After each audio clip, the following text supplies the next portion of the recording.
Ya kemarin dengan Busra saya ungkapkan innallaha la yughayyiru ma biqaumin tok diapal kita. Hatta yughayyiru ma bi anfusihim di maknya saya sudah sering tanyakan.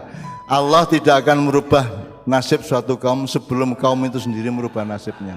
Yang sama sing tak kritisi, kenapa kaum dudu umat apa dudu negara dudu. Oh itu soal bahasa toh. Iya, kuwi kaum lah klaster kauman, kaum perkauman. Jadi makyah itu menurut saya kaum iya. Dudu umat, dudu. Nah, aku suka aja dulu kaum itu loh yang penting yang saya garis bawahi adalah kenapa Tafsir Tohariyah. Nah, saya kira enggak globalisasi juga akan tumpul ketika menghadapi kaum dudu. Dengan catatan tadi kaum sing duwe cara berpikir makyah. Oke toh. Saya kira maksudnya Mas Toto jelas ya. Di luar soal kaum tadi bahwa kalau di makyah kan pertanyaan gini, janjane sing fakta pelaku perubahan iki Allah apa kaume kuwi. Di makyah kan kita simpulkan sepanjang kaumnya sendiri berniat dan berbuat untuk merubah, maka Allah akan berbuat lebih dahsyat untuk merubah itu. Jadi sebenarnya pelaku utamanya tetap Allah kalau saya. Tetapi harus dimulai oleh kaum itu sendiri. Nah, jadi saya kira diskusi kita sangat jelas. Ma'iyah ini harus restart benar sekarang. Dalam artian itulah sebabnya saya minta di web ada diskusi.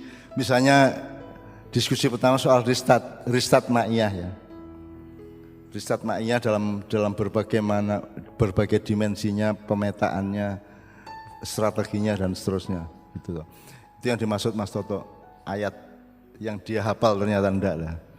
Ya seorang mungkin lah. Kui njaluk Kiai Tohar apal ayat ki lak padha karo mangan asem njaluk legi gitu.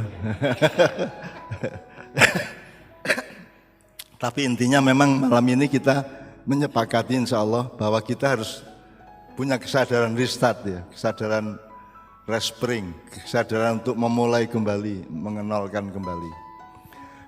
Menurut Dr. Pri tadi Indonesia punya kesempatan yang baik andaikan kita punya kepemimpinan yang memiliki kesadaran dan determinasi soal itu. Tapi kan kita tidak punya. Kita hanya punya Fir'aun, itu pun yang bekerja adalah Haman sama Korun. Nah, jadi sehubungan dengan ayat perubahan tadi itu kesimpulan itu. Ya, menurut saya mikirnya rada cilik-cilikan kayak. Ya kaum iki ya sebetulnya republik apa negara ya bisa dibangun di dalam kaumnya itu dengan teritori yang terserah kita. Tapi intinya bahwa kita harus merebut kedaulatan di situ sebetulnya apa saja. Kedaulatan belajar, kedaulatan pangan, kedaulatan apapun saja yang itu menjadi kebutuhan kita sehari-hari. Dan itu gotro-gotrone itu wis ketok, sangat mungkin bisa gitu. Tapi ya aku ya ora mikir dari Sabang sampai Merauke, mergo ora cukup prasyaratnya gitu. Dan yang dimungkinkan perkauman itu juga akan lahir di mana-mana gitu. Dan ini menurut saya menjadi perubahan yang fundamental dibandingkan revolusi yang hanya karena dimobilisasi. Itu tentu saja pasti akan butuh waktu panjang yang mungkin nganti tekan aku mati orang untuk beruh hasilnya gitu. Tapi itu yang membuat apa namanya? Ojo sik.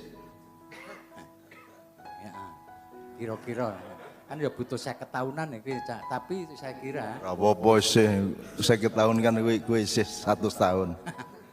Kira-kira kalau saya melihat Nabi Ibrahim 145 kok umurnya. Kalau saya melihat fenomenanya di masa corona ini ono wujude ngono-ngono kuwi dan itu tidak dimobilisir, itu tidak ora digerak. Kalau kapitalisme tadi kan memobilisir melalui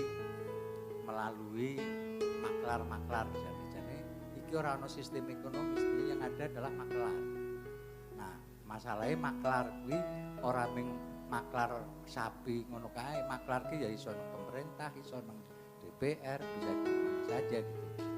Nah, sekarang maklar tidak hanya maklar barang, tapi juga sudah maklar cara berpikir, maklar apa jenis macam-macam, bahkan agama wae iso dimaklari gitu. Nah, itu yang ya kita kembali lagi bahwa pilihan jeneng negeri Makyah iki ora kleru ya. Negeri Makyah itu ya aja dibayangke saka dari Sabang sampai Merauke. Negeri Makyah ya ada pada tadi perkauman tadi. Teritorialnya adalah nilai toh. Ya. Di mana dia berlaku. Betul. Itu di situ. Kira-kira itulah, dan saya kok agak optimis ya melihat fenomena ini dengan berbagai geliat teman-teman, terutama teman-teman Makyah yang saya amati, dan kuwi ora ana sing perintah, ora ana sing memobilisir, tetapi dengan kesadarannya, dengan lakunya itu ora seragam, berbagai macam anunya macam-macam. Yang dilakukan itu beraneka macam, tidak seragam. Itu yang menurut saya agak punya optimisme melihat teman-teman jamaah Makyah terus terang. Kecuali kalau kita gerakan dari sini, mbok ngene enggak, kita juga enggak ada istilahnya instruksi kayak apa, itu enggak ada, tetapi dengan semangat kebersamaannya, dengan semangat bebrayanya teman-teman sudah mulai bergerak di masing-masing tempat gitu.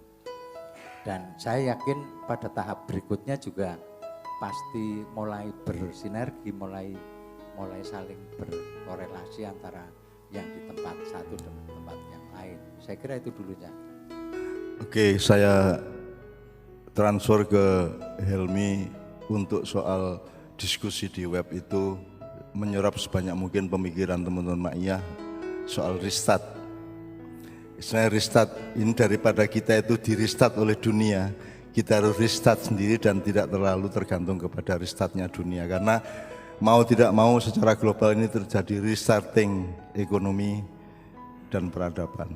Nah, kita harus restart sendiri. Syukur ada peluang untuk restart Indonesia.